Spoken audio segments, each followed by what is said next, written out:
Gracias. Buenas tardes.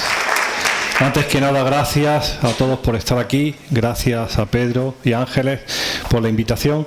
Hace años que no venía de ponente a las jornadas de biocultura. Hace 25 años sí venía mucho por aquí y aprendí muchísimo de cómo nos afecta este problema y cómo podemos plantear una acción social de forma conjunta.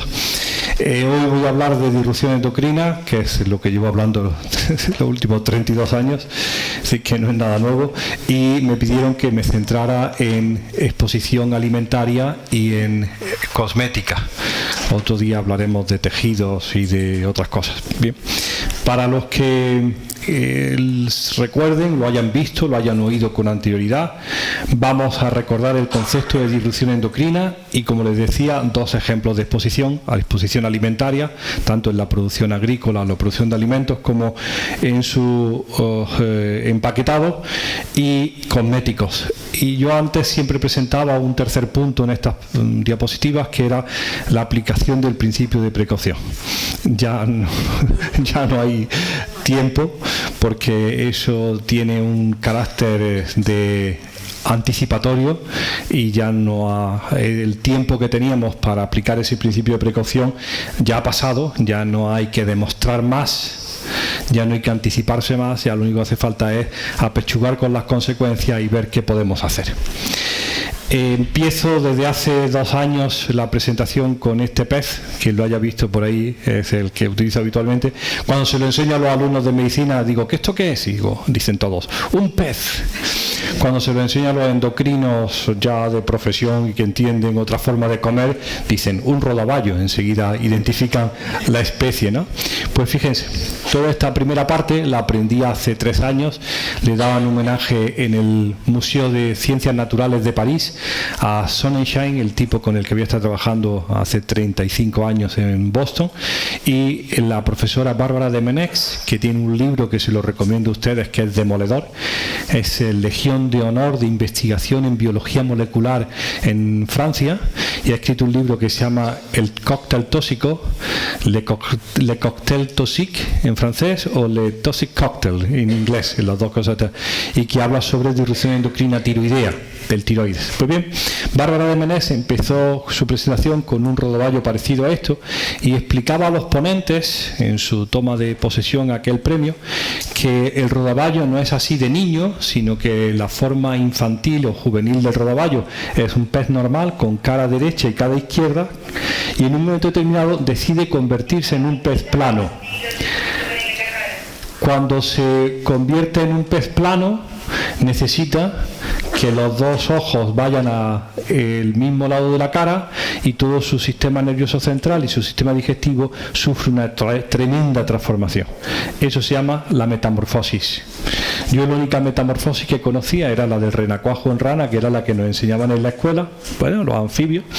Y lo curioso de todo esto es que si alguien preguntara quién es el responsable de que se ponga en marcha la metamorfosis, ¿hay alguien, algún voluntario? ¿Cómo se pone en marcha la metamorfosis? ¿Qué desencadena la metamorfosis? Pues fíjense, la metamorfosis la desencadena desde el año 1912 que se conoce las hormonas tiroideas. Este tipo, Gunter Natch, trabajaba en Praga, tenía peceras con renacuajos, y cuando le añadía el extracto desecado de tiroides de caballo o de rata o de gato, los renacuajos se transformaban en ranas. Es decir, el tiroides interespecie tenía un factor que producía esa metamorfosis. Bien, en el año 12 no se conocía todavía ni siquiera la existencia de la hormona tiroidea, se descubrió en el año 16. Lo curioso que contaba Bárbara de Menech, y esta es la nota historicista culta que dan siempre los franceses, es que cuando esto lo publicó Gunter Natch en 1912 en Praga, un vecino suyo publicó La Metamorfosis de Kafka. El joven Kafka, que según dice no se sabe realmente si eran amigos, pero la coincidencia de publicar La Metamorfosis en la misma ciudad, uno en plan biológico y el otro la angustia de Kafka, pues bien, esto es la nota curiosa. Han pasado 100 años y en el año 2014 sabemos por publicaciones de estas que las hormonas tiroideas son los que producen la metamorfosis en anfibios y peces planos. Por ejemplo, en la rana africana, en el fletán, en la platija, la acedía, el lenguado. En un momento determinado de su vida sube enormemente la hormona tiroidea y los receptores específicos y el animal cambia drásticamente de morfología. Bien. ¿Y por qué nos interesa a nosotros aquí la metamorfosis del renacuajo? Pues fíjense, porque en los años 80, cuando yo me fui a Estados Unidos, había un problema ambiental terrible que era la metamorfosis inadecuada de las ranas. Cuando los niños acaban la primaria, tienen que hacer la disección de una rana, ¿se acuerdan de Nete? Y van a las charcas, cogen la rana porque tienen que anestesiarla y disecarla, y aparecían muchas ranas con metamorfosis inadecuada, con cola, con 3 patas. Se convirtió, como pasa en Estados Unidos, en un problema nacional. Se empezaron a investigar las causas, que si la radiación ultravioleta, el efecto invernadero, hasta que en los años más recientes se ha visto que se puede producir la metamorfosis inadecuada simplemente con la adicción al medio de mantenimiento de los renacuajos de una sustancia tan sencilla como el tetrabromo-bisfenol A. ¿De acuerdo? Ya empezamos con los nombres. No hay más de 12, ¿de acuerdo? Si yo digo, si os habéis aprendido la alineación del Barcelona, pues esto es más sencillo. Aquí hay 12 nombres. ¿Ven? El tetrabromo-bisfenol A. ¿Y qué es el tetrabromo-bisfenol A? El tetrabromo-bisfenol A, esta sustancia, es 2 fenoles con 4 bromos, que es el retardante de la llama más popular en el mundo occidental. Es lo que tienen la moqueta de esta habitación, las tapicerías de esta habitación y fundamentalmente toda nuestra ropa. Toda nuestra ropa, por si alguien lo ha oído bien, es un pirorretardante. Es el más habitual que se utiliza para que las cosas no ardan. Si se acuerdan los más mayores, este aparato, cuando teníamos aparatos de diapositivas, cuando se acababa, decían, niño, déjalo encendido que se quema. Y estaba con el ventilador 15 minutos más. Ahora la tecnología ha hecho que ni ese aparato arda, ni este ordenador arda, y fundamentalmente cosas tan buenas como que el televisor no arde. Antes ardía la mesa camilla y el televisor se convertía en una bomba incendiaria que explotaba y quemaba el resto de la familia. Ahora los televisores, yo digo, además de que ya no se puede colocar la gitana y el toro, ¿vale?, que es un gran defecto, tampoco arden, se carbonizan gracias a la cantidad que tiene toda la electrónica de tetrabromo-bisfenol A como retardador de la llama. La clave, según parece, es que me han explicado los técnicos que este bromo tiene una enorme apetencia por el oxígeno y atrapa el oxígeno y no hay llama. No, las cosas se han hecho incombustibles. La ropa de nuestros niños, la ropita que se compra, tiene un letrero que pone antiinflamable, no arde.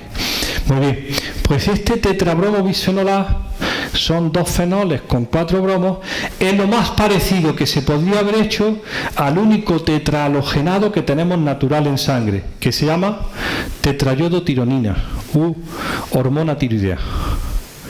Es decir, ni acaso hecho podía la industria haber diseñado un compuesto tan parecido a la hormona tiroidea. Lo que tenemos de mala noticia es que el 100% de las granadinas, y yo no puedo decir, como dicen los políticos, los granadinos y las granadinas, porque no lo hemos medido nada más que en las mujeres. El 100% de las granadinas tienen un surtido de polibromados en el tejido adiposo. Todas las mujeres han estado y están expuestas. Como el compuesto tiene muy difícil degradación, se acumula en el tejido graso y al final forma parte de nuestras vidas. Dice, estos compuestos ya se han incorporado. No es que veamos ahora cómo evitar que se incorporen, es que ya forman parte de la composición habitual de nuestros cuerpos. Pues bien, estos compuestos bromados tienen un efecto y esperamos que ver por dónde aparece la patología ligada a este efecto. No sé si saben ustedes, si hay algún clínico en la sala, ¿saben ustedes cuál es la medicina más vendida en España con receta? La hormona tiroidea, el Eutirox. Media España está hipotiroidea. Es decir, los endocrinos ni siquiera se asustan. Tienen a la mitad de la población española, mujer entre 35 y 55 años, con hormona tiroidea. Han estado ya en el digestivo, tenían estreñimiento, han estado en el ginecólogo porque tenían problemas con la regla, han estado en el psiquiatra y le ha dicho que no están locas. Y al final van al endocrino y el endocrino le dice: es que tienes un hipotiroidismo subclínico. No, tiene un hipotiroidismo no explicado bioquímicamente. Tiene el TSH ligeramente elevada y sintomatología de hipofunción tiroidea. Les ponen hormona tiroidea y todos están contentos. Es decir, la solución a un problema que nosotros pensamos que tiene una enorme causa ambiental, que es la exposición a los polibromados y a los compuestos bromados, se soluciona pues dándote un poquito más de hormona tiroidea, que es fácil de administrar y no es cara. Pero al final le decimos, digo yo a mis compañeros endocrinos, pero no tenéis, hay un problema de hipotiroidismo, no puede haber tanta población hipotiroidea, ¿no? Bien, el caso es que se soluciona técnicamente. Le cuento todo esto en el Congreso de la Sociedad Española de Tiroides, dentro de la Sociedad Española de Endocrinología, que se reúnen cada 2 años y están ahí todos los endocrinos discutiendo si yodo y hormona tiroidea en el embarazo y todo. Y se levanta uno de ellos y me dice: lo que estás contando es muy serio. Yo llevo toda mi vida trabajando en la transformación del cerebelo y del cerebro, del embrión, del feto y del niño humano recién nacido, entre los 2 meses antes de nacimiento y los 18 meses, y es tal la transformación neuronal de un niño recién nacido durante 2 años de vida, que lo llamamos la metamorfosis del cerebro. Y es dependiente totalmente de hormona tiroidea. Y ustedes lo saben muy bien. Hemos movido toda la sociedad y pagamos un dineral por detectar un único niño o niña que no tenga hormona tiroidea a los 7 días de haber nacido. Y hacemos la prueba del talón y la TSH y todo, porque sabemos que a los 10 días de estar fuera de tu madre, tú no puedes estar sin hormona tiroidea. Porque si no tienes hormona tiroidea, tienes los 2 grandes defectos peores que hay para tu adaptación al medio. Eres chico y tonto. ¿Saben cómo lo llamamos en medicina? Cretino. El cretinismo. Ni creces ni se te desarrolla el cerebro. Tienes la peor adaptación que puedes tener a un medio competitivo. Y la hormona tiroidea es absolutamente necesaria para que construya tu cerebro y tu talla, y se define en los 2 años siguientes a tu nacimiento. Tan importante es que analizamos los niveles de TSH en los niños recién nacidos a los 4 días de haberse separado de la madre. Y si hay alguno que está mal de hormona tiroidea, empieza con el suplemento y ya cuando haya crecido miraré cuál es el problema, si es que le falta el tiroides o cuál es su problema orgánico, ¿de acuerdo? Pero me dice: lo que estás contando es muy serio. Y digo: sí, creo que es serio. Dice: porque igual que hay una metamorfosis en los anfibios, hay una metamorfosis en el cerebro de los mamíferos, ¿bien? Y sobre todo de la especie humana. Lo que hay, y cada vez una sensación mayor, es que lo que ocurre durante embarazo y primeros días o primeros meses o primeros años de vida es importantísimo para condicionar la probabilidad de enfermedad cuando eres adulto. Y no se trata de mutaciones, ni de genes, ni de daño genómico. Es lo que cada vez se conoce en medicina como el origen durante el desarrollo de la enfermedad en el adulto. Tu probabilidad de diabetes, tu probabilidad de obesidad, tu probabilidad de disfunción hormonal está definida durante el embarazo y los primeros días de tu vida. Y no se va a manifestar hasta cuando seas adulto. Es decir, en otras palabras, os lo resumo aquí. Todo el mundo ha oído hablar del Foro Económico Mundial, donde los ricos se reparten el pastel. Se van allí a Davos, en Suiza, con la nieve, llegan en helicóptero, el ejército los rodea para que ningún ambientalista raro de estos ONGista le haga algo, y discuten cómo se reparten el pastel. Bueno, pues el año pasado Anthony Lake, que es este señor, director ejecutivo de la UNICEF, se presenta ante ellos y les dice en un discurso a los dueños del mundo: los estímulos positivos, la nutrición adecuada, la protección frente a la violencia, que lo llaman el amor, y frente a la contaminación ambiental modelan el futuro de los niños, determinan el futuro de sus países, sus economías y el futuro del mundo. Si queréis tener una sociedad competente, tenéis que cuidar las mujeres embarazadas y los niños, porque los estímulos positivos a un niño desde su nacimiento, la alimentación y la protección frente a la violencia y frente a la contaminación ambiental, están determinando el futuro económico de los países. Ni siquiera dice de que la salud, sino que esos individuos van a estar mejor preparados para el desarrollo económico. Y se inventan esto, que es uno de los mejores mensajes que se han dado hace años, y después os comentaré cómo lo ha descafeinado Europa, que es: los primeros 1000 días en la vida de un niño son los más importantes para su desarrollo y nuestro éxito económico. Los 1000 días. ¿Saben qué son los 1000 días?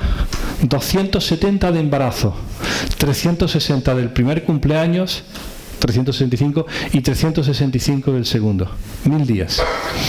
Lo que ocurre en esos 1000 días va a determinar tu capacidad de adaptación, las enfermedades o no enfermedades.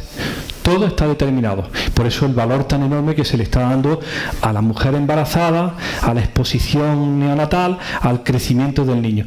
Y desgraciadamente esto, que es un mensaje complejísimo de cuidado holístico del niño durante 2 años, más la mujer embarazada, al final estas sociedades nuestras del primer mundo dicen: qué interesante, vamos a vender un suplemento alimentario para las embarazadas y unas gotas para los niños cuando tengan 18 meses, y ven una oportunidad de mercado a ver si dándole un bote de plástico con unas gotas verdes fosforitos va a mejorar su adaptación, cuando en realidad lo que están hablando es de la protección integral de esos niños frente a la violencia, la alimentación adecuada y además frente a la contaminación ambiental. Y nosotros vamos a hablar de esa contaminación ambiental. Aquí empieza. ¿Qué es un disruptor endocrino? Pues sustancias químicas exógenas al organismo que tienen efectos adversos sobre la salud de su organismo o su descendencia como consecuencia de cambios en las hormonas. Son sustancias químicas que no son ni mutagénicas, ni carcinogénicas, ni teratogénicas, que son las grandes clasificaciones tóxicas, sino simplemente mimetizadores de las hormonas. Modifican el nivel de las hormonas y en algunos momentos de forma muy insidiosa. ¿Qué hemos aprendido en estos años? Que las fuentes de exposición a los disruptores endocrinos son universales e inadvertidas. Todos los de esta sala tenemos de todo. A ver, todos los que estamos en esta sala, seguro, tenemos DDT, ¿de acuerdo? Porque es una impregnación universal. El DDT, que se utilizó hasta el año 70, está en el tejido adiposo de todos los españoles y las españolas. Todos tenemos perfluorados, todos tenemos todo lo que se ha puesto en el mercado. Nosotros somos el gran sumidero, que lo vamos absorbiendo, pues somos los reyes de la creación, estamos en el vértice, pues nos comemos todo.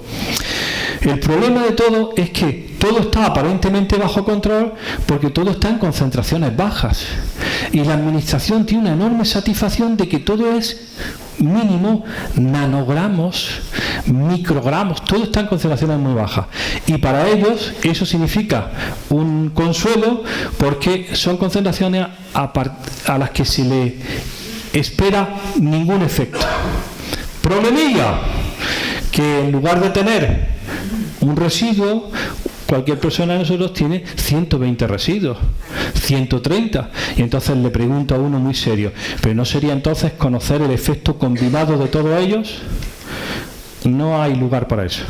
El efecto combinado de la exposición química no está en la lista de evaluación de los compuestos químicos.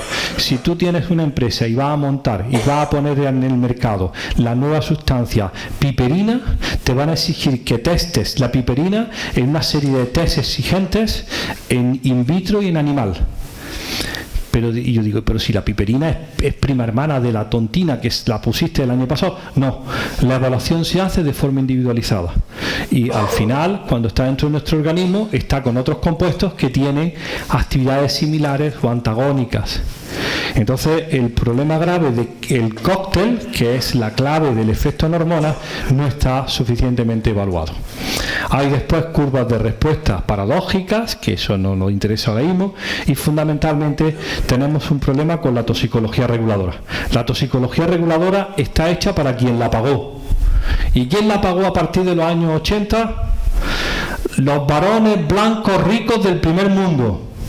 Sí, que el modelo era el varón rico, blanco y bien acomodado y sano. En los años 90 se dieron cuenta que además de varones, para evaluar la toxicología había que considerar otros individuos que se llaman mujeres. El Harrison, nuestro libro de texto de medicina interna, incluyó por primera vez un capítulo de enfermedad en la mujer no ginecológica en el año 92. En el año 92 por primera vez se habló de mujer en la medicina interna, porque era todo, y si no era todo es que era ginecología.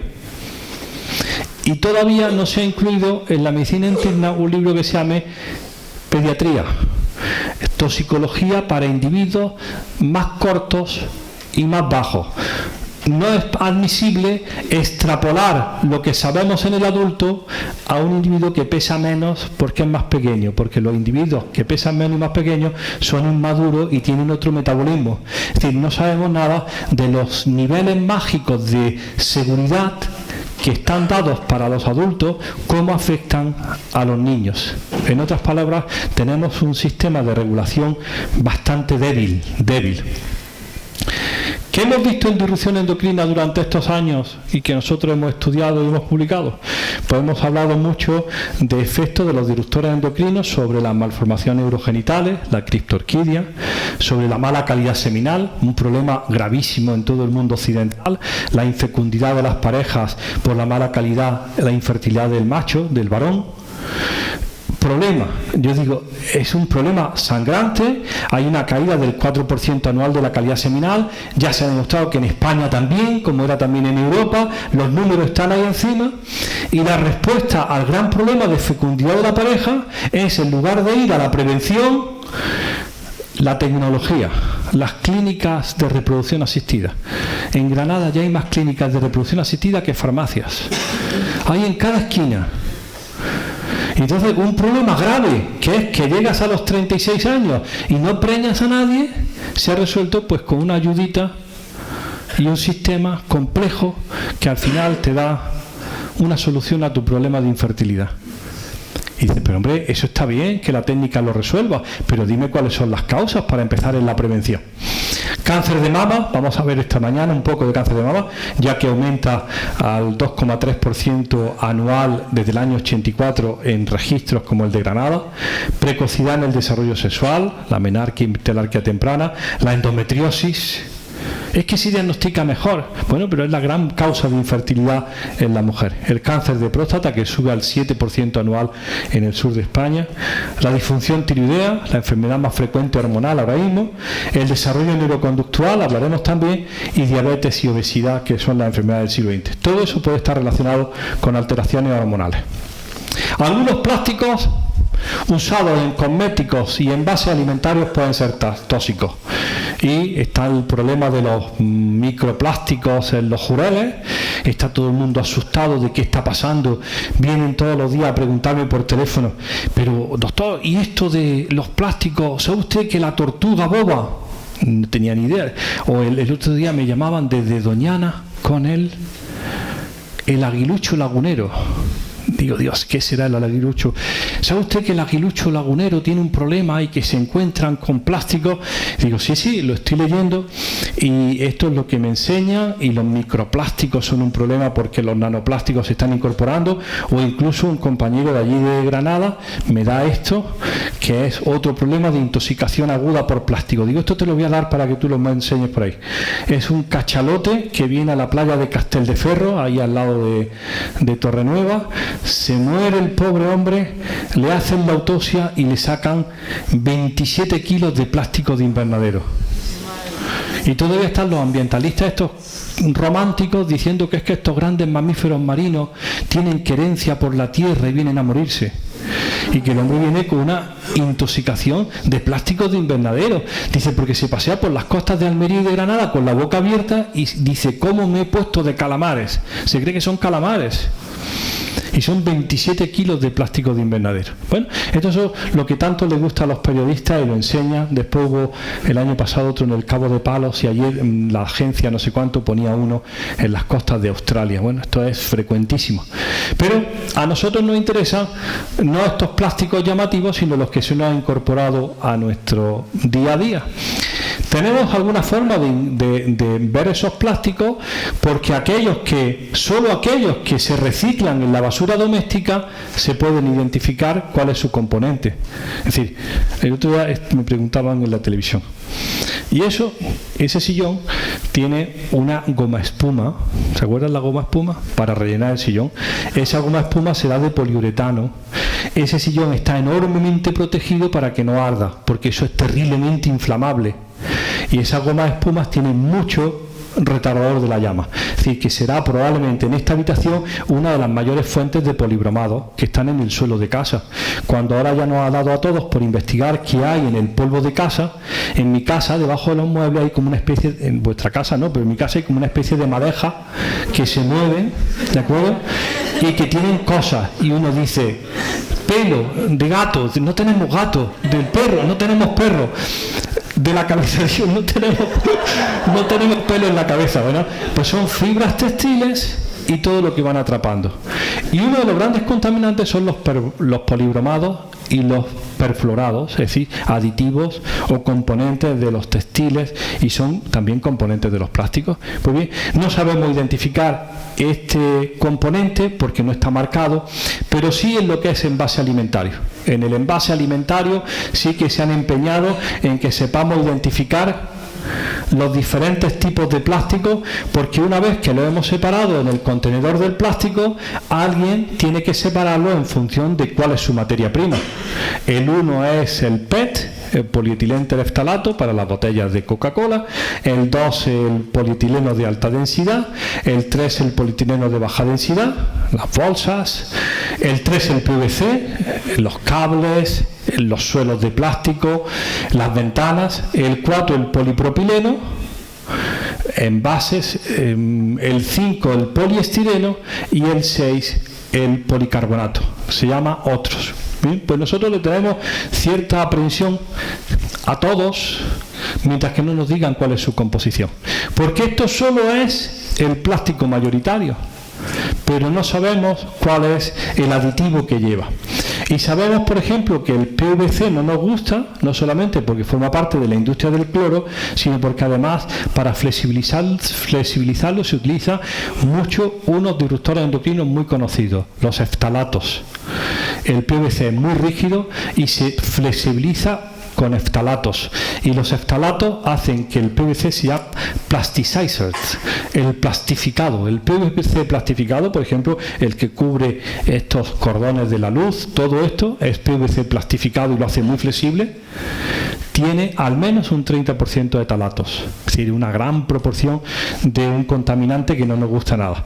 Y el 7 incluye, entre otros, el policarbonato, que es el bisfenol A, el mismo compuesto que con los 4 átomos de bromo se convertía en el tetrabromo bisfenol A. Muy bien, pues voy a ponerle a ustedes 3 ejemplos de estos últimos años de regulación, de fracaso en la exposición al plástico policarbonato. Los biberones de policarbonato, las latas de conserva con recubrimiento de resina epoxi y los tickets térmicos. Y a ver cómo ha pasado esto. Este bisfenol A, del que vamos a hablar un buen rato, este bisfenol A, ¿se acuerdan? Cuando tenía 4 bromos era el tetrabromo bisfenol A, y si no, es el primo hermano del dietiletilvestrol, una droga sintética inventada en el año 36 que se convirtió en el estrógeno más potente fabricado por la especie humana. Tan potente que pasó a la clínica y se utilizó para tratar la amenaza de aborto entre el año 54 y el año 70, con un problemilla.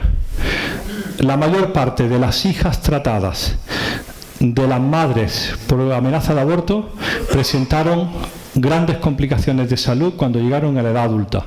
La primera y más llamativa, cáncer de vagina de células claras. Es lo que se llama los hijos DES. El dietiletilvestrol, estrógeno sintético, para evitar el aborto, tuvo consecuencias muy graves en esas hijas.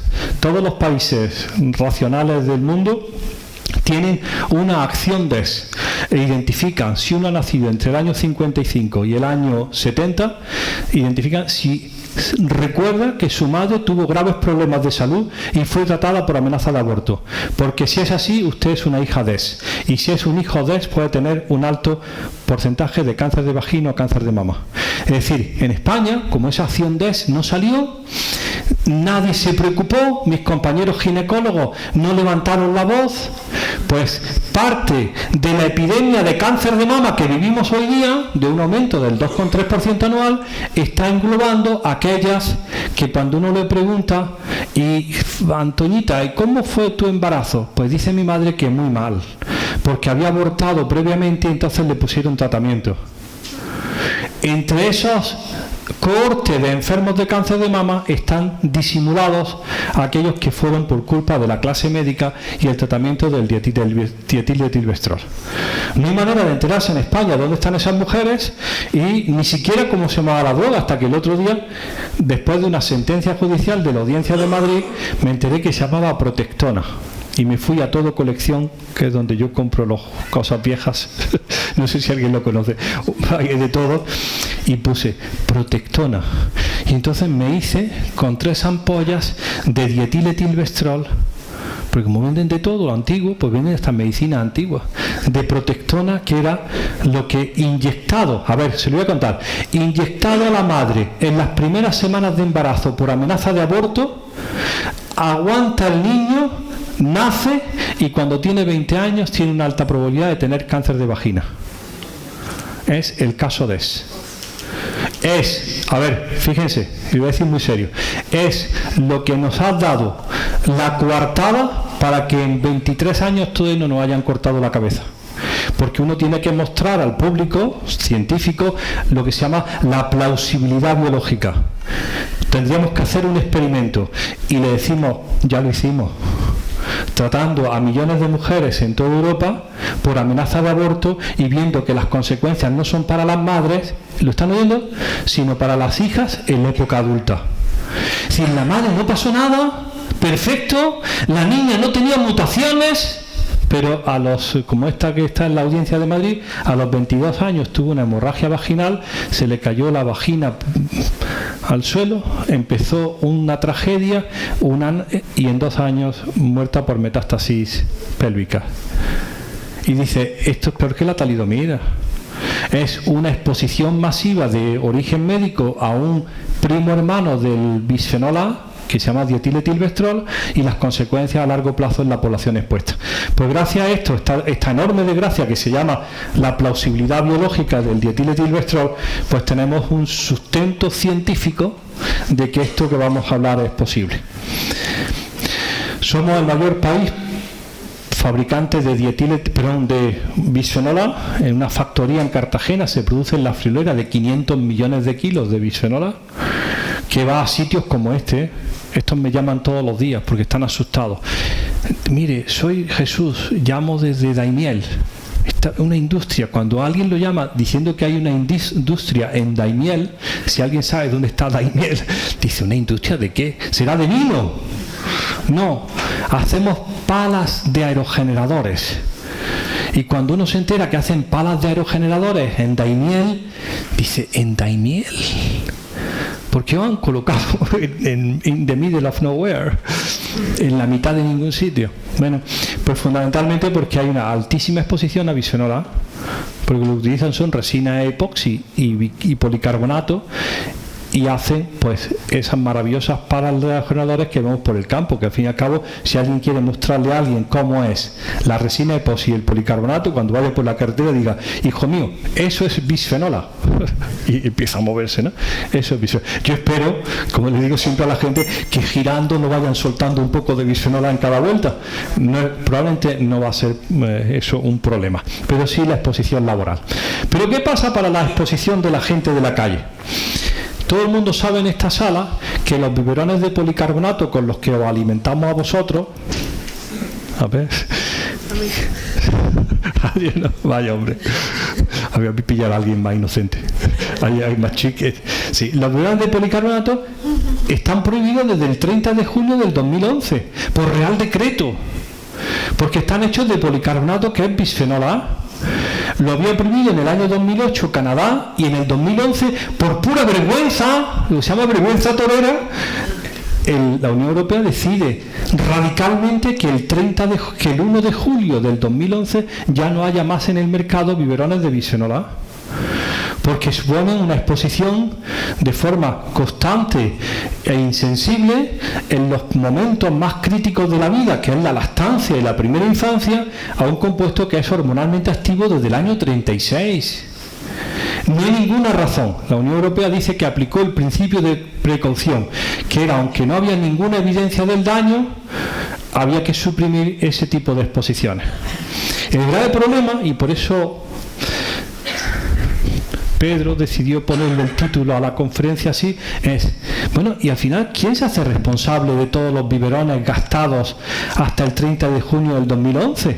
De pronto sacan una prohibición, ya están tranquilos, y todo lo que han mamado antes del 30 de junio del 2011, pelillos a la mar. Digo, pero si lo estás prohibiendo porque tiene unas consecuencias, tendrás que apechugar con las consecuencias de lo que has hecho. Nada. Como si el problema, al prohibirlo, hubiera desaparecido del pasado.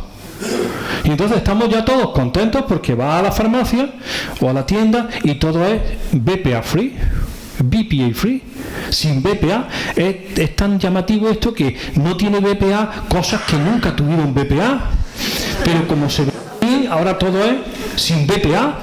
Y lo mira y dices, pero si esto es metálico, esto nunca ha tenido BPA.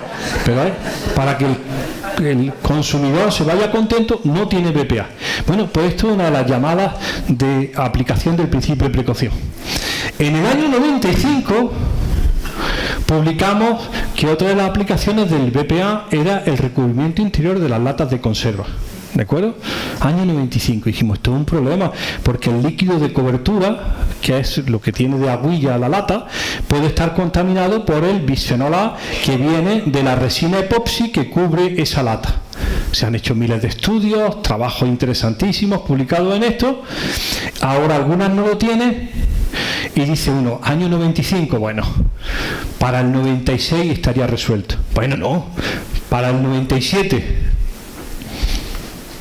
Se ha prohibido el 12 de febrero del 2018, después de haber regulado la presencia de bisfenol A la baja por seguridad alimentaria, la famosa EFSA, en el 2006, en el 2008, en el 2010 y en el 2011, decide que a partir de enero del 2018 no se permitirá la migración de BPA desde los barnices o revestimientos aplicados a materiales u objetos destinados específicamente a entrar en contacto con preparados para lactantes. 2018. Yo digo, el otro día empecé a hacer cuenta. 95, 2005, 2015, 23 años. Si no, hay 23 años para decidirlo, y ahora empieza el pulso. Esto es la orden. Ahora no, que si el límite, que si por aquí, que si por allí, que si más corto, que si dame más tiempo. Más tiempo para quitar el bisfenol A del interior de las latas de conserva, y solamente para niños menores de 3 años. Si tienes 3 años y un mes, que te den. Es de locura. No tiene sentido. Ningún sentido, porque no están favoreciendo en ninguna manera la precaución de la exposición de las personas, sino defendiendo y manteniendo eternamente los intereses comerciales del que vende el producto. ¿Por qué no nos han cortado la cabeza todavía? Porque todo el mundo que está en este sistema, la agencia europea, la agencia no sé cuánto, dice, es que con los niveles de BPA en la lata nunca va a llegar eso a ser un nivel importante dentro del organismo. La exposición va a ser casi imposible. Bueno, pues hace años nos montamos una cohorte de niños, 3.600 niños con sus madres de Asturias, Guipúzcoa, Sabadell, Ribera del Ebro, Menorca, Valencia y Granada. Ya tienen 16 años estos niños. Reclutamos 3.600 y los seguimos, eran niños sanos. Cada año, cada 2 años, le preguntamos cómo van, ya se han hecho hombres, ya hay eso, y les medimos cuando estaban embarazadas o cuando tenían, por ejemplo, 4 años, y nos enteramos que el 100% de los niños españoles de 4 años mean todos los días bisfenol A, 4,2 nanogramos mililitros. Lo presentamos en Europa y dice la autoridad, lo normal, le decimos no puede ser normal mear plástico. Y entonces se inventan una cosa para no decir que es normal, que es the reference values. Quiere decir que los niños españoles mean la misma cantidad de bisfenol A que los alemanes. Y esos valores de referencia sirven para ver quién mea más plástico y quién mea menos. Porque es de todo punto inadmisible decir que el 100% de la población española esté todo el día meando plástico. Porque eso no debería de haber ocurrido. Primero, no iba a haber ocurrido. Cuando ya hemos demostrado que sí está ocurriendo, nos dicen que no pasa nada porque los niveles son bajos. Y le decimos, chicos, pero si todo esto es lo que acompaña el bisfenol A. Después lo vamos a ver, la benzofenona del filtro ultravioleta, los parabenes de los cosméticos y todos los metabolitos de los talatos. ¿Cuál es el efecto biológico de todo eso? Bien, seguimos. Entonces, no nos gustan las botellas de policarbonato, fundamentalmente estas grandes, que tienen una de las grandes pegas que tiene el plástico, que es su reutilización. Ahora, en el año 2020, la Unión Europea va a sacar unos mensajes nuevos de que el plástico no se reutiliza. Se recicla, pero no se reutiliza. No guarden la botella de plástico que tenías de 1,5 litros rellena de agua una vez y otra vez y otra vez en el frigorífico, porque eso favorece la liberación de los monómeros de ese plástico. El plástico no se reutiliza. Bien. Y llegamos con el papel térmico. El otro día, ya cansados, sacamos la publicación, llamamos a la prensa y le decimos, vamos a ver, en el año 2013 advertimos que los recibos de papel térmico tienen como agente de revelado el bisfenol A. No es que sean policarbonato ni resinas epoxi, es puro bisfenol A. Si alguien quiere ver cómo es el bisfenol A en persona, lo único que tiene que hacer es coger un recibo térmico, sacudirlo y ver que hay un polvillo blanco. Eso es bisfenol A, ni siquiera está polimerizado. Bien, con la cabeza térmica se adhiere con el calor un colorante y aparece el papel térmico. Hay estudios que demuestran que hay absorción térmica, sobre todo si la mano está húmeda, puede haber contaminación del alimento y puede haber absorción sublingual por la boca. Entonces está hecho toda la cinética de absorción del papel y aparecen 2 diputadas de la Asamblea Nacional Francesa, van a la sesión, se ponen en el atril y dicen: tenemos que tomar medidas inmediatas para disminuir la exposición a bisfenol A de cientos de miles de mujeres jóvenes, posiblemente en edad de embarazarse, trabajando de cajeras en los supermercados. Identifican un factor, la ventana de exposición. Mujeres jóvenes trabajando, expuestas profesionalmente, manejando kilómetros de papel térmico con las manos en la caja del supermercado, y pueden estar embarazadas y a lo mejor para ellas no es malo, pero para el embrión y el feto puede tener las mismas consecuencias que ya nos advirtió el dietilmetilvestrol, el primo hermano. E inmediatamente Francia decide suprimir el papel térmico basado en bisfenol A. Hacer una encuesta, biomonitorizar la orina de las cajeras y decide: no queremos papel en bisfenol A. Europa le dice: ¿cómo es posible? Y diciendo: pues haciéndolo. Yo me vengo corriendo para España, voy, se lo enseño en el ministerio, digo: esto hay que hacer algo, ahí tenemos que cargarnos el papel térmico a ver qué se puede buscar de alternativa. Y me dice la directora general del momento: Dice, sí, vamos a eliminarlo para el 2 de enero del 2020. 2 de enero del 2020. 7 años después. Y le digo, ¿pero qué quieres? ¿Que nos vamos a comer todo el papel técnico que no quiera Francia? Pues todos callados. Y ya en el año 98 hacemos nuestra propia publicación de bisfenol A en el papel térmico de España, de Brasil y de Francia. Presentamos los resultados y le decimos a la administración, basta, ¿qué estás pensando? ¿De verdad tienes un plan para enero del año que viene? Porque ya estamos en abril. ¿Tienes un plan de sustitución? La sustitución va a ser uno de los primos del bisfenol A, el bisfenol S o el bisfenol F, porque en Francia ya se ha visto que no pueden ser una alternativa. A lo mejor es el momento de dejarte de tickets de papel y te inventas una aplicación informática que te lo dé electrónico, pero no sigas dándome papel térmico, porque cuando voy en la cartera llena de recibos, lo enseño y no queda nada más que un polvillo blanco que se evapora, ¿no? Entonces, esta es la respuesta al bisfenol A y el papel térmico, que veremos qué pasa. El último es plásticos antiadherentes y aislantes. La exposición... aquí tenía 3 ejemplos más para talatos, que son las botellas, el cartón y los plásticos adherentes. En los talatos voy rápido, ya hemos visto que son aditivos del PVC, son plastificantes, es lo que hace al PVC blando, es lo que se prohibió en Europa para chupetes, tetinas y mordedores hace unos años porque podrían estar contaminados por por talatos, pero siguen siendo algunos de los componentes de los envases alimentarios.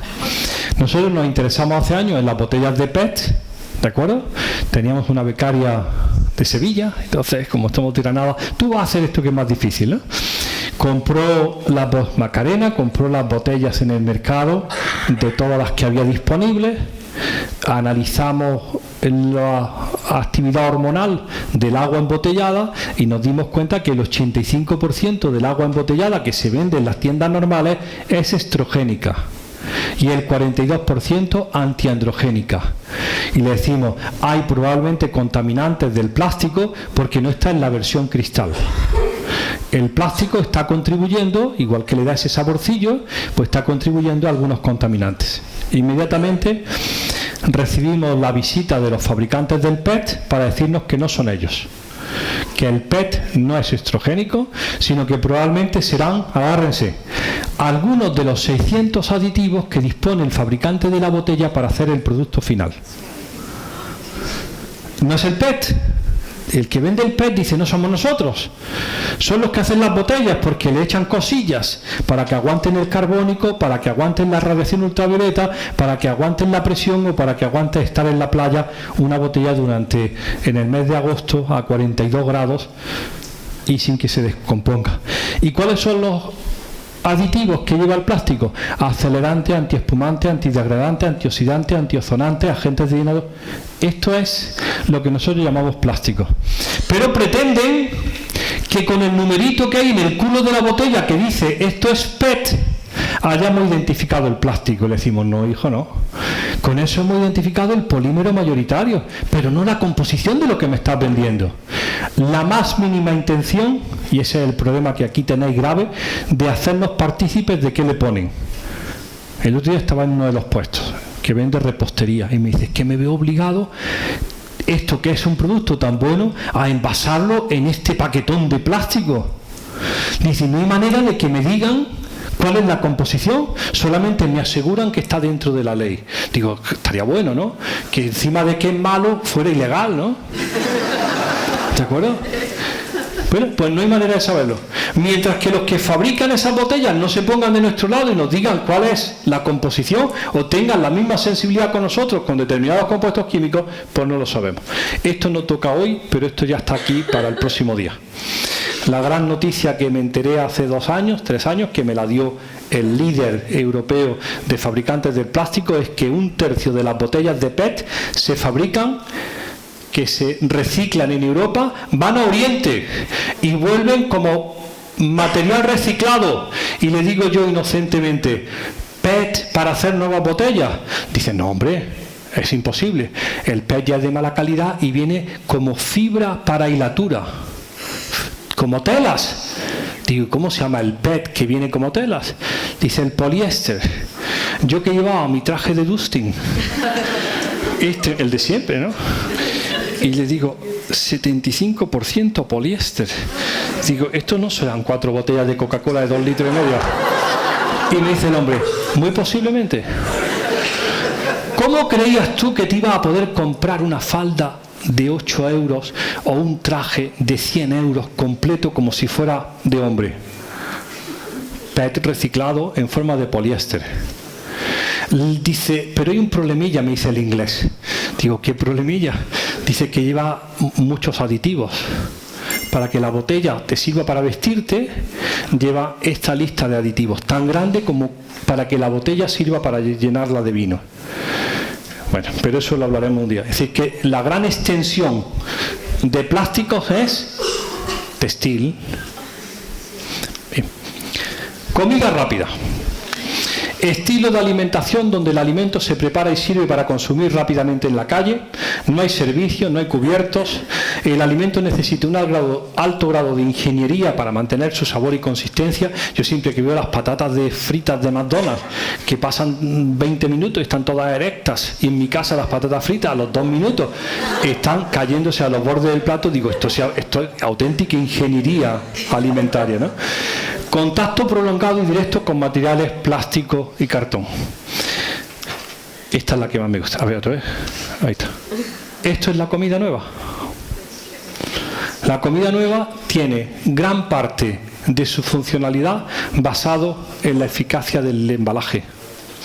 Gracias a las latas de aluminio con recubrimiento interior plástico, a los vasos de poliestireno, a los papeles tratados antigrasa y al cartón reciclado y papel reciclado, se ha conseguido poner la comida en la calle en estas condiciones.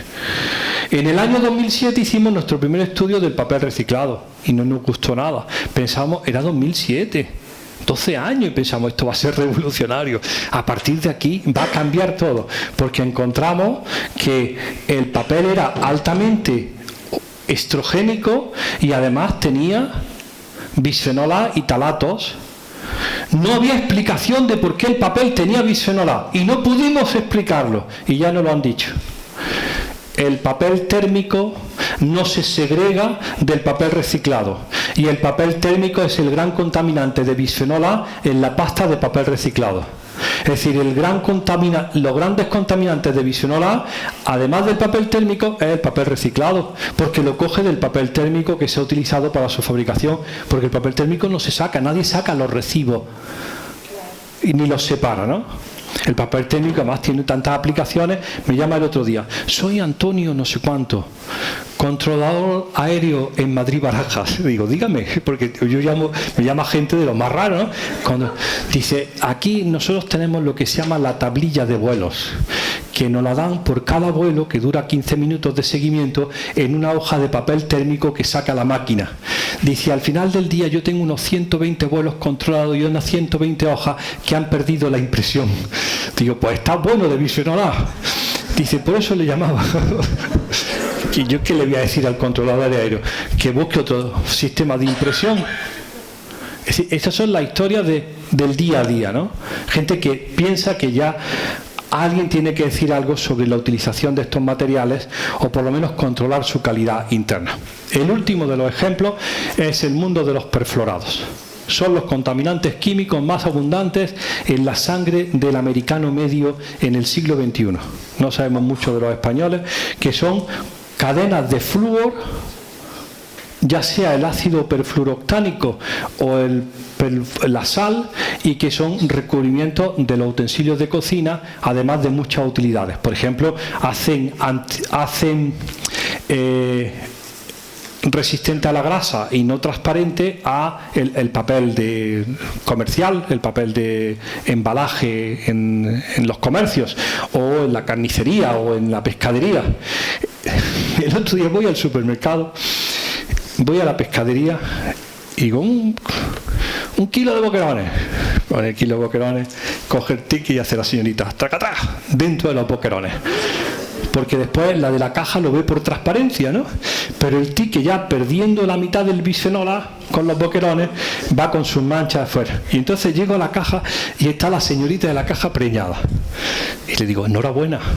Y me dice, sí, estaba de reponedora y como estoy embarazada me han traído aquí, y me da el tique de bisfenol A. Y le digo, ¿ha oído usted eso que cuentan en la tele del bisfenol A en los tickets? Dice, ya se podían meter a estudiar cosas importantes y dar por culo. Así es, así es. Ya nos podíamos meter. Yo no me había identificado, cualquiera se identifica allí. Y no dar la lata con tonterías de este tipo. Por el miedo enorme a que ahora no vaya a venir alguien y vaya a decidir que por estar preñada y ser en una situación de riesgo te pongan de patitas en la calle. Cuando en realidad lo que hay que poner de patitas en la calle es el papel térmico. Bueno, estos son los perfluorados y entonces uno va al Corte Inglés y se encuentra que hay sartenes que valen 70 euros en lugar de estas que regala la caja de ahorros, estas que pone no PFOA. Y no sabe por qué tiene que comprar sartenes sin no PFOA si no supiera que estos son los mayores disruptores endocrinos del sistema metabólico de las grasas. Se les conoce en medicina hoy día como obesógenos, porque están contribuyendo de forma llamativa a la obesidad de la población y fundamentalmente de los niños. No solamente la mala calidad de lo que comen, sino la presencia de perfluorados. Y hay todas unas líneas de trabajo y gente que estamos haciendo nuestro currículum a fuerza de estudiar perfluorados. Y la Administración Europea decidiendo que esto tiene que empezar a limitarse. Plástico y cosméticos tienen mucho en común. Aquí voy rápido y me interesan fundamentalmente los productos de cuidado personal y hablaremos de tratamientos del pelo, cremas solares, colonias y perfumes, jabones y champús. Esta es la lista más estricta de lo que no deben de estar en los cosméticos que la acaba de sacar el gobierno danés. Es de los pocos gobiernos que tienen compromiso y de pronto sacan listas, porque nadie quiere decir listas, todo el mundo habla en impreciso. Ah, los talatos, pero estos dicen, este es el número CAS. Si hay alguien de química sabe que el número CAS es el DNI, el número de registro de la Sociedad Americana de Compuestos Químicos, el CAS. Si uno tiene ese número es como el DNI.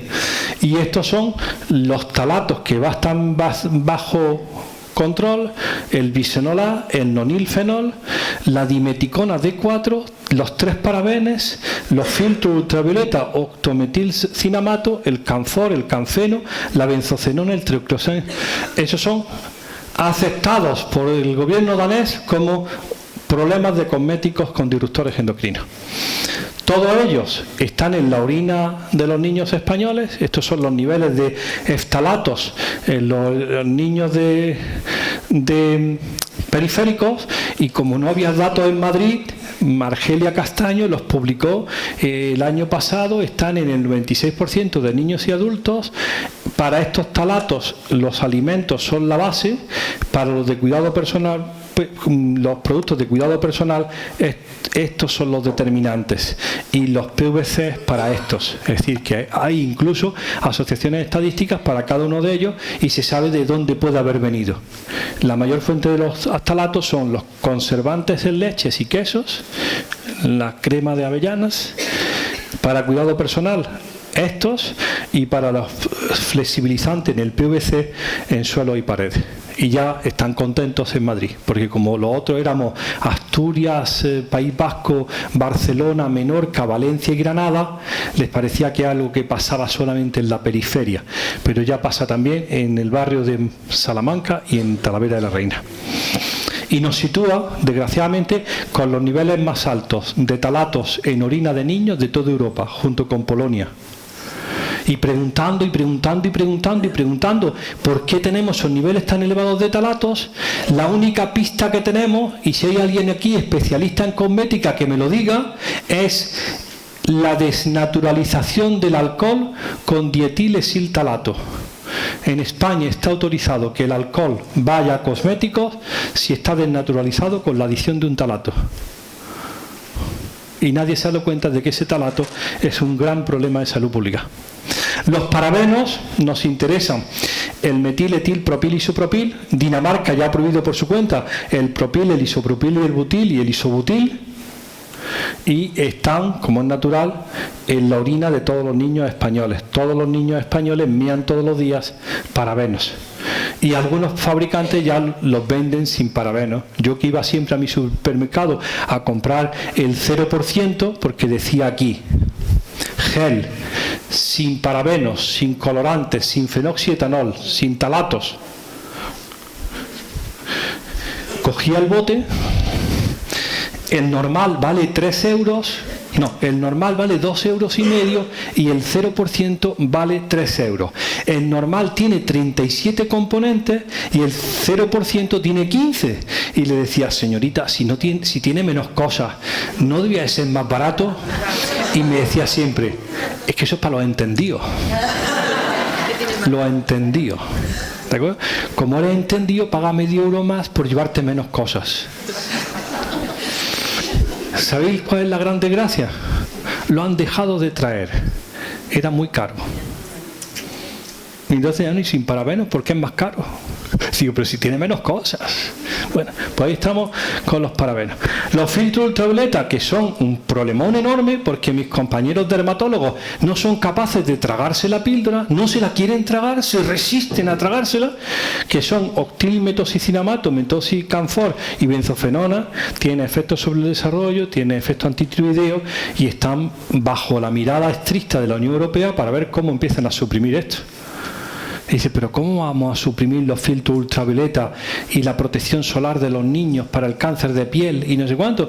Digo, pues con las recomendaciones de la IARC, la Agencia Europea del Cáncer. El sol no se toma entre las 12 de la mañana y las 5 de la tarde. ¿Te lo digo otra vez? El sol no se toma entre las 12 de la mañana y las 5 de la tarde. En un país que ha hecho toda su economía en que tome el sol entre las 12 de la mañana y las 5 de la tarde. Pues tienes un problema. Dice, te podrás poner filtros físicos que son dióxido de titanio y óxido de zinc. Y decimos, bueno, ya tenemos una salida. Los filtros físicos de titanio y de zinc. Y te dicen, no, si van en nanopartículas no nos gustan porque no sabemos la toxicidad de las nanopartículas. Pues los dermatólogos tendrán que entrar en esto. Como es natural, las benzofenonas están en el 100% de los niños españoles en la orina. Y en la última parida de la Unión Europea, esto sí que es una parida, las siliconas. ¿Sabe alguien de la sala, ahora voy para atrás, que se acaba de prohibir la dimeticona D4 de su uso en cualquier formulación de cosmético por encima del 0,1% y se formulan en los cosméticos de lavado, que son champús y geles? Y en lugar de aducir el problema de la dimeticona sobre la salud humana, es por su gravísimo impacto ambiental. Ahora, de pronto, las dimeticonas son muy malas para el aguilucho lagunero, que no sabemos nadie lo ha visto, y legislan de que no pueden los cosméticos llevar dimeticona D4 porque es mala por el aguilucho lagunero, pero no es mala para las personas porque como son de lavado no están en contacto contigo nada más que un minuto. Usa una española 14 cosméticos todos los días, la francesa 16, la española dice un caballero 7. Eso. Es decir, los cosméticos no hace falta que sean persistentes, están dosificados diariamente. Yo explico siempre, el día que no te pones desodorante te lo advierten tus compañeros, no te puedes olvidar de los cosméticos. Es decir, en otras palabras, aunque estos compuestos no sean persistentes, aunque sean de lavado, aunque el problema sea para el aguilucho lagunero, tú te estás dosificando día a día con todo esto. De tal manera que nosotros lo encontramos de forma llamativa en la orina de los niños de forma diaria. Bueno, pues en enero del 2018 se prohibió la dimeticona. Un documento que hay que leer, y acabamos ya con toda la historia esta. Hay que leerse ese documento que lo ha hecho ANSES, la Agencia Nacional Francesa de Seguridad Ambiental y Alimentaria, que es la gravísima situación de exposición de los cuidadores de uñas, las manicuras. Las manicuras significa exposición importante a compuestos volátiles, que son los solventes de las uñas, sobre todo compuestos volátiles de alta toxicidad, a los contaminantes de resinas epoxi y otros, y a las micropartículas liberadas en la lima, ¿no? Con el limado. Entonces se considera que es una situación de alto riesgo. ¿Podemos seguir un poco más? Sí. Los primeros disruptores endocrinos eran pesticidas, ¿de acuerdo? Ahora empezamos por el final. Nosotros hemos trabajado durante mucho tiempo siguiendo pues las enseñanzas de Rachel Carson con la primavera silenciosa, y más adelante nuestro futuro robado, porque esta señora zoóloga es la que lanzó la voz de alarma sobre los disruptores endocrinos ambientales. Nos ha interesado mucho la exposición a disruptores endocrinos agrícolas. No sé si saben ustedes que los agricultores españoles tienen mayor probabilidad de morir de cáncer que el resto de la población trabajadora, cuando se trata de tumores cerebrales, cáncer gástrico, leucemia, linfoma de Hodgkin, próstata y testículos. No sabemos de cáncer de mama, pero esto es como el resto del mundo.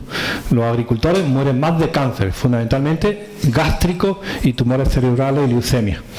Y algunos datos interesantísimos de cómo se produce la mortalidad por cáncer en España. Está publicado en el año 2007 y en el año 2014. Cuando uno ve cómo se mueren los españoles de cáncer de estómago, pues esto no es democrático. Rojo malo, verde bueno. Pues hay sitios donde mueren mucho más la gente de cáncer gástrico. Aunque estos son estudios ecológicos que los epidemiólogos no aman porque son imprecisos, sí que orientan sobre hipótesis, y las dos hipótesis que hay aquí es que en Castilla la Vieja, en la cuenca del Duero, pasa algo. Fundamentalmente se cree que es los ahumados. Esta gente mete los chorizos y los jamones en la chimenea en lugar de salar o hacer, o la contaminación por arsénico. Pero estos mapas están hechos para toda España, para todas las localizaciones tumorales. Acaban de sacar los de próstata, que nos han sacado los colores a los andaluces, o el año pasado cuando sacaron los de pulmón, y dices, ¿qué pasa en Sevilla, Cádiz y Huelva, no? Pero me sirve a mí para, después de, están construidos todos, son libres. Si uno pone mortalidad por cáncer por municipio en España, le sale un documento que se puede descargar, interesantísimo. Este es el caso de la evolución de las tendencias 7-14 de gástrico. Me sirve para hacer un punto importantísimo. En términos de predicción de enfermedad, acierta más el código postal que el código genético. ¿De acuerdo?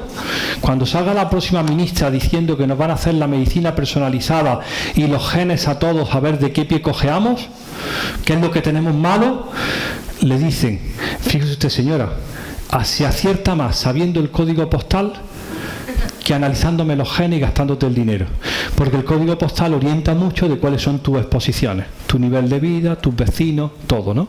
Hay unos datos interesantísimos, si los quieren ver, en la Comunidad Murciana reciente en cáncer infantil. Nosotros hicimos nuestro estudio de cáncer de mama hace años sobre la hipótesis de la primavera silenciosa y ver si la exposición a pesticidas estaba relacionado con el cáncer de mama. El cáncer de mama crece en Granada al 2,5%, pues era un buen momento para desarrollar tratar de ver la salida a este puzzle. Cáncer de mama tiene múltiples piezas, algunas de ellas tienen el mismo color. Por ejemplo, exposición a estrógenos, la edad avanzada, el género, la menopausia tardía, la menarquia temprana, el consumo de alcohol. Y nosotros tenemos una pieza que nos gusta mucho, que es la exposición a disruptores endocrinos estrogénicos. Bueno, pues la metimos en el saco, hicimos nuestro estudio y le damos un valor a los riesgos. 1 es no riesgo y 6 es 6 veces más de riesgo. Es como esto. Me he traído esta diapositiva nueva. Es la Lotería Nacional. Más papeletas, más riesgo. ¿Te puede tocar teniendo 1000 papeletas? Sí. ¿Te puede que no te toque teniendo 1000 papeletas? Sí, la probabilidad es más alta si tienes más papeletas. Pero si tienes una, puede que te toque. Si tienes 1000, más probable que te toque. Pues bien, las probabilidades de que te toque están definidas con estos numeritos que yo he puesto aquí. Para nosotros, este trabajo venía orientado, lo saben muy bien, de que el trabajar en el campo era el gran riesgo para cáncer de mama, porque te habías expuesto a los pesticidas históricos y al DDT. Pues no. El mayor riesgo de cáncer de mama en la provincia de Granada es tener estudios universitarios. Dios, nosotros que somos poco populares, encima hasta la rectora nos llamó para decir, pero hombre, hablar así de la universidad ahora. Bueno, estudio universitario te da 6 papeletas si vas a la universidad, frente a no ir a la universidad. Antecedentes familiares, mi prima y mi tía, 5 papeletas más. Clase social elevada, 3 papeletas. Tabaco, 2. Así todo, ¿no? Y afortunadamente para nosotros la exposición química ambiental te da 4, porque era nuestra hipótesis. La exposición a los contaminantes ambientales metidos en la mama era una de las hipótesis de trabajo para tener ese riesgo de cáncer de mama. Cuando lo discutimos esto con el epidemiólogo, ¿por qué la universitaria tiene este altísimo riesgo? Nos dice, es que ha renunciado a los factores de protección. Ha renunciado a los factores de protección. ¿Sabéis qué protege de tener cáncer de mama?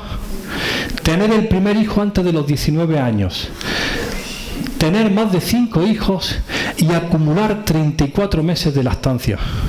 Dice, tío, mi abuela, en el cortijo, ¿no? ¿Cómo era en el cortijo? Que tenían un hijo cada 11 meses. Porque más mano de obra para el... Pues muy bien, entonces si fuera todo tan sencillo, pues siempre lo decimos nosotros, la mujer ha abandonado su papel de paridora y entonces Dios la ha castigado con el riesgo de cáncer de mama. ¿De acuerdo? Esa es la explicación. Pero empezamos a darle vueltas y le dijimos, ¿pero qué explicación puede tener esto? Porque los libros no le dan ninguna explicación a este factor protector que tiene la lactancia, el número de hijos y el embarazo a los 19 años. Nosotros le dimos una explicación que es la siguiente. Cuanto más porquería tienes en la mama ambiental, más DDT, más bisfenol A, más compuestos persistentes en la mama, mayor es tu riesgo de cáncer de mama. Antes te lo quites de encima, menor es tu riesgo. Con 5 hijos y 36 meses de lactancia se te ha quedado la mama limpia como una patena. Y dice el becario de la primera fila, pero se lo da todo al niño, ¿no? Nos vamos a los libros de los años 60 y nos enteramos que sí, que el primogénito, yo soy el quinto, pero bueno, los primogénitos de la sala, que se aprietan los machos, se come el 60% de lo que la madre ha acumulado. En otras palabras, como dice una ONG internacional, ¿qué heredan las crías de sus madres? Instintos parecidos y la carga química. Y no se trata de mutación ni de genes, se trata de que todo lo que la madre está expuesta se lo regala al niño. Es decir, ¿de verdad te creías que no tenía ningún precio esto de ir acumulando en el tejido adiposo mierda? Porque llega un momento que la cedes. Los machos no podemos cederlos, pero las hembras sí que la ceden en el embarazo y en la lactancia. ¿Es malo el embarazo y la lactancia? No, es buenísimo, le das muchas cosas buenas, pero le das toda tu carga química. En otras palabras, es importantísimo plantear la prevención de la exposición de los individuos más importantes para nosotros, que es de los niños y por tanto de sus madres. Y como no sabemos distinguir la exposición de las madres de la exposición de los padres, pues habrá que prevenir la exposición de todos, porque no puede hacer ahora distinciones. Pero es una manera de riesgo transmisible tanto para cáncer de mama como otro. Cuando hemos tratado ya estoy acabando. Cuando hemos tratado de ver cuál era el compuesto químico responsable, porque siempre nos ha pedido la administración, pero dígame usted si era el DDT o era el metoxicloro. Esto es lo que tienen las mujeres. Todos estos son trabajos hechos nuestros que empezaron en el 4 y van por el 18 con el mismo tejido mamario que tenemos guardar las tetas allí congeladas. Esto tienen de media las mujeres de Granada: 17 pesticidas organoclorados, 37 bifenilos prohidroados, 10 PCB, 15 diosinas, 8 bifenilos, 11 PBB, y ahora hemos añadido 2 alquilfenoles, 6 fenoles tipo bisfenol A y 4 parabenes en tejido adiposo. Y quiere la administración que nosotros le digamos cuál es el malo. Y le decimos todos, si la clave es el efecto combinado. Y dicen, pero están todos en niveles muy bajos. Claro, porque la clave es el efecto combinado. Gracias a Dios, cuando sacamos en primera de las publicaciones, esta señora se había sacado sangre, la ministra Narbona, con el resto de ministros de... ¿Te acuerdas, Carlos? Y lo presentó en un hotel en Madrid, eso hace ya 20 años. Y acuérdense, ministros de la Unión Europea, personas a las que no se les conoce ninguna actividad laboral. Yo me paro y digo, de riesgo. Siempre me paro para decir, de riesgo, ¿no? Pues el 100% de los ministros tienen 22 PCBs, digo, anda, como las granadinas. El 100% tienen DDT, el 100% tienen hexaclorobenceno, el 100% tienen polibromados de los sillones. El 93% tienen lindano matapiojos. El 75% tienen plástico de las sartenes. Y el 79% tienen talatos de Dios sabe qué, ¿no? Del envase alimentario, del producto de cuidado personal. Esto es la normalidad de la exposición de la población europea. El efecto combinado es lo que conduce al riesgo, ¿no? La transferencia, esto es exposición inadvertida. Bueno, ya estamos acabando. Esto era todo antiguo. Todos son resultados recientes, pero para pesticidas antiguos. Y entonces vienen los amigos de Carlos y todo esto. No. Es que ya tenéis que progresar. Esto ya ha pasado. Ya no se usan pesticidas. Ya ha cambiado todo. Almería es un jardín. Ya no se usan pesticidas. Estamos todos en la lucha integrada biológica con esos nombres. Y entonces viene una becaria nueva de Brasil y le digo, Carmen, entérate cómo va todo esto. Y me da esta diapositiva. Dice, pues no lo usarán, pero España sigue siendo el mayor comprador de pesticidas con 78.000 toneladas anuales. Somos los mayores en fungicidas, los segundos en fungicidas, los terceros en herbicidas y los primeros en insecticidas. El primer comprador de toda Europa de pesticidas es España con 78.000 toneladas que se distribuyen en el 4,5% de la población. Porque los que compran pesticidas no lo echan en el desierto de los Monegros. Lo echan sobre el 4,5% de la superficie de España, que está dedicada a frutas, hortalizas y verduras. El 51% de las 78.000 toneladas se echa en el 4,6% de la superficie. De nuevo, un reparto no democrático de los pesticidas. Bien, entonces ya le decimos, no es un asunto antiguo lo de los pesticidas. Hay todavía un espacio de inquietud en las 78.000 toneladas que sigue consumiendo España, y dicen, pero si no la usan, digo, pues la están comprando y la están guardando en su casa, debajo de la cama, pero la siguen comprando. Esto es un sitio donde parece que sí se siguen utilizando. Dice Pedro Duque que es lo único que se ve hecho por el hombre desde el espacio. Es mentira que se vea la carretera transamazónica o la gran muralla china. Dice Pedro Duque, el astronauta, ministro, ¿no? Dice, lo único que se ve es Almería. Cuando pasó por encima se ve un espejo. Que eso son los invernaderos, 27.000 hectáreas, y lo que nos interesa a todos los consumidores son los pesticidas en la dieta, para ver cómo contribuye esto a nuestra dieta. Y sigue siendo lo mismo.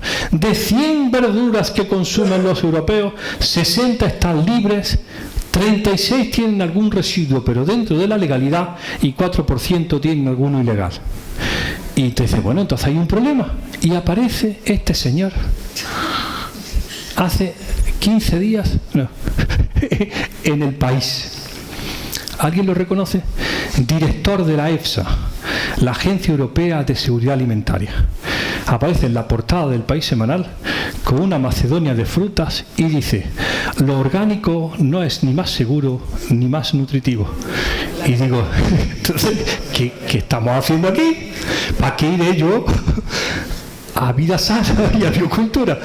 Leo el artículo y no tiene nada que ver. No tiene nada que ver. Reconoce que tiene menos residuos de pesticidas, no sé cuánto, pero las características organolépticas, pero el gran mensaje que da El País, la prensa nacional, es no es más seguro ni más seguro. Entonces ya se lo tiene uno que leer para darse cuenta de que hay una tergiversación de lo escogido del interior. Y le digo, le mando a mi amigo le mando papers como este, que ya sí que están apareciendo. ¿Te acuerdas cuando decían, no hay evidencia de que lo orgánico sea más bueno? Tío, déjame que coma durante 20 años para ver si es bueno o malo, porque no va a ser de hoy a mañana. Llama Journal American Medical Association, la mejor revista de medicina interna del mundo. Asociación de frecuencia de consumo orgánico con el riesgo de cáncer en una cohorte de seguimiento. 68.000 individuos seguidos durante años. La adherencia al consumo ecológico significa una reducción significativa de cánceres en el sitio específico: el de mama posmenopáusico, la leucemia, el linfoma no Hodgkin y todos los linfomas. Y ya hay, como este, 3 o 4 más. Francia y otros países con enormes seguimientos, en donde la gente ya declara que ha hecho, empiezan a verse que el consumo disminuye la incidencia de cáncer. No sabemos en quién. Y curiosamente, en aquellos cánceres que están más relacionados con los agricultores. Es decir, algo habrá de nexo en común. Pero es decir, estas cosas ya están apareciendo. Recomendaciones para acabar. A ver si estamos todos de acuerdo. Come de producción ecológica. ¿De acuerdo? Come productos frescos, vale, porque si son frescos tienen menos packaging, embalaje, ¿no? Empaquetaje. Come de proximidad, come de temporada, todo eso disminuye el procesamiento y todos los conservantes. Come de precio justo y, si es posible, come de todo pero poco. No vaya a ser que nos hayamos equivocado, ¿no? ¿Bien? En términos de práctica médica y siguiendo el principio de precaución, los médicos generales, los endocrinólogos, los pediatras y los obstetras deberían dar recomendaciones sobre la exposición a disruptores endocrinos, sobre todo en los periodos más sensibles de la vida, como la infancia y el embarazo. Y esto lo dice Ángel Nadal, que es un biólogo molecular que publica en Science. Yo antes acababa siempre con mi foto famosa de Almería, pero ahora les traigo una. Es cómo se aplica el principio de precaución según la Administración.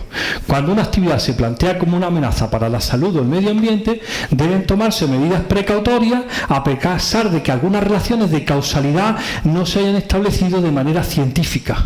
¿De acuerdo? Es decir, si tenemos una duda de que esto sea malo, no lo hagas. Bien.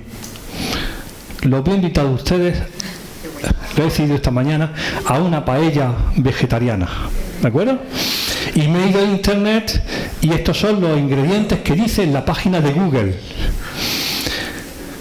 Yo he añadido una sartén sin antiadherente, vale, acero, titanio, 2 vasos de agua y he añadido pura, osmótica, filtrada, todo bajo control. Los dientes de ajo, el pimiento rojo, el tomate y las verduras, eco, proxy, tempo, fresco y frut, todo. He hecho todo, ¿no? De temporada, de proximidad, fresco, ecológico, y además he pagado lo que valen, ¿vale? Pimentón dulce, y digo, ¿cómo que no? Colorante amarillo. ¿Parece?